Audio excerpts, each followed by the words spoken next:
Good morning children. आज हम लेकर आए हैं नौकर इस पाठ का एक और अभ्यास, यानी कि अनुबंध उपाध्याय द्वारा लिखा गया ये निबंध आधारित है गांधी जी के जीवन मूल्यों पर। इसमें हम देख रहे हैं कि किस प्रकार गांधी जी के कार्यों के प्रति उदार विचार थे, दृष्टिकोण था, और वो नौकरों को किस प्रकार जीवन में महत्व देते थे और उनके लिए वे कोई वेतनभोगी मजदूर ना होकर उनके भाई के समान बराबरी का दर्जा रखने वाले व्यक्ति हुआ करते थे।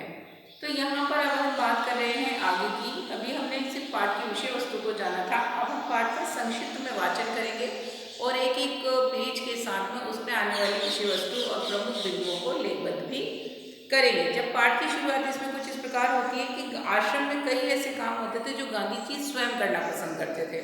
वो बहुत सारे काम अपने आप, उन्हें कभी भी किसी भी काम को करने में तुच्छता हीनता प्रतीत नहीं होती थी। वे किसी काम को छोटा नहीं समझते थे।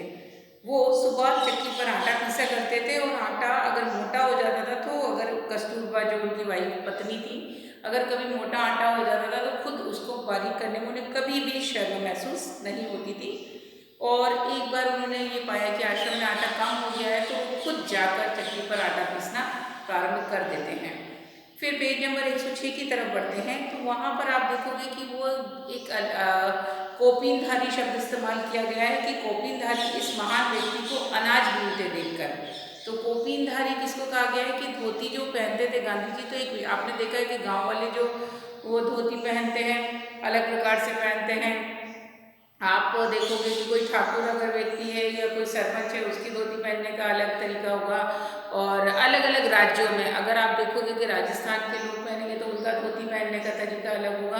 तो ये जो अलग अलग प्रकार से अलग अलग क्षेत्रों में धोतियाँ पहनी जाती, तो गांधी जी जो धोती पहनते थे तो वो उनकी विशेष प्रकार से धोती पहनने का ढंग था। तो यहाँ पर कोपिनधारी यानी धोती धारण करने वाला ये जो गांधी जी को कहा गया है कि उनको कभी कोई काम छोटा नहीं लगता था। वो हर एक काम को बहुत ही रुचि से करते थे। एक बार ऐसे ही कुछ लड़के जो थे कॉलेज के उनके पास आते हैं तो वो उन्हें अपनी है ना, मतलब वो हर काम को उनको ऐसा लग रहा था वो बहुत पढ़े लिखे हैं। तो गांधी जी के पास में आके वो बोलते हैं कि अगर आपके पास कोई काम हो, अगर हम आपकी कोई हेल्प कर सकते तो बता दीजिए। उन्हें लगा था कि उन्हें कुछ अच्छा पढ़ाई लिखाई से संबंधित काम देंगे गांधी जी, पढ़ा लिखा समझ के। तो गांधी जी ने उनको क्या कहा कि गेहूँ बीनने के लिए कहा। तो ऐसे में उन लड़कों को लगा अरे ये क्या गेहूँ बीनने का काम, हम इतने पढ़े लिखे हैं और हमें ये काम दिया जा रहा है।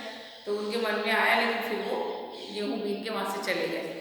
तो मतलब गांधी जी उनको सिर्फ इतना समझाना चाह रहे थे इस काम के द्वारा कि काम को छोटा या बड़ा मत समझो। गांधी जी खुद इतने बड़े वकील थे। फिर उनको जब स्वतंत्रता के लिए उन्होंने लोगों को जागृत किया तो उनको लोगों ने महात्मा कहा, इतना उनको सम्मान दिया, तो भी वो अपने काम सबके सामने स्वयं करने में कभी भी शर्माते नहीं थे। आगे हम ये देखेंगे कि वो जब वो आश्रम में रहते थे सब लोग, तो वो बहुत सारे काम स्वयं करते थे। फिर फल सब्जियां धोना, सब्जियां छीलने का काम आश्रम में किया करते थे। और साथ ही उन्हें ना बहुत सारी बातों का ज्ञान भी था। वो चीज़ों को फजूल फेंकना पसंद नहीं करते थे। एक बार उन्होंने अपने सहायक कर्मी को मतलब केले जो थे थोड़े से पके हुए थे वो खाने को दिए, तो उसे लगा कि मुझे ऐसा केला दे दिया जो खराब हो रहा है, उसमें काले चट्टे चट्टे बढ़ गए हैं। तो यहाँ गांधी जी ने उन्हें समझाने का प्रयास किया कि वो केला क्या है, डाइजेस्ट आसानी से होगा, नरम, पाचन में हेल्प करेगा, और क्योंकि तुम्हारा हाजमा खराब था इसलिए तुम्हें इस प्रकार के केले दिए गए थे। तो इस प्रकार से गांधी जी क्या थे, बहुत सोच समझ के किस चीज़ों का उपयोग करना और जानते थे। और इस पेज के अंतर्गत, इसके अंतर्गत जब हम पढ़ते हैं पेज नंबर 105 और 6 को, तो हम देखते हैं कि उनके द्वारा विशेष कार्य समय समय पर किए जा रहे हैं और बिना किसी शर्म के। तो हमने यहाँ पर उन्हीं कामों की सूची बना ली है, क्योंकि आपसे प्रश्न में पूछा भी जाएगा कि गांधी जी द्वारा कौन कौन से कार्य किए जा रहे थे या किए गए हैं। तो गांधी जी द्वारा किए जाने वाले विभिन्न कार्यों की सूची जो वो आश्रम में रहकर किया करते थे। आम काम, पहला है अनाज बीनकर साफ करना।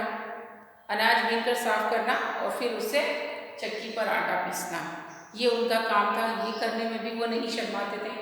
भंडार का काम संभालना, यानी आश्रम में स्टोर रूम हुआ करता था, वहाँ चीज़ें रखी जाती थी, उसका काम, उसकी देख रेख। फिर सब्जियां छीलना, भोजन परोसना, रसोई में अगर उनकी ड्यूटी लगी है तो सब्जियां छीलना, भोजन परोसना, ये सारे काम करते थे।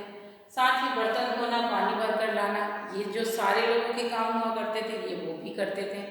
और इसके साथ ही साफ सफाई का विशेष ध्यान रखते थे, कहीं जाला दिख जाएगा तो उसे साफ करना कभी नहीं भूलते थे। तो ये सारे काम गांधी जी द्वारा आश्रम में किए जाते थे, जैसे कि और लोग करते थे वो भी इन कामों को करने में बिल्कुल नहीं सकुचाते थे। तो यहाँ ये पेज नंबर 106 तक हमने पढ़ा है। आगे का रीडिंग हम और नेक्स्ट एक्सरसाइज अगले मॉड्यूल में करेंगे। अभी फिलहाल आप इन बिंदुओं को लेखबद्ध कर लीजिए और पाठ का वाचन पेज नंबर 106 का करके रखिए। आगे के अभ्यास के लिए हम आपसे फिर मिलेंगे, तब तक के लिए टेक केयर, बाय।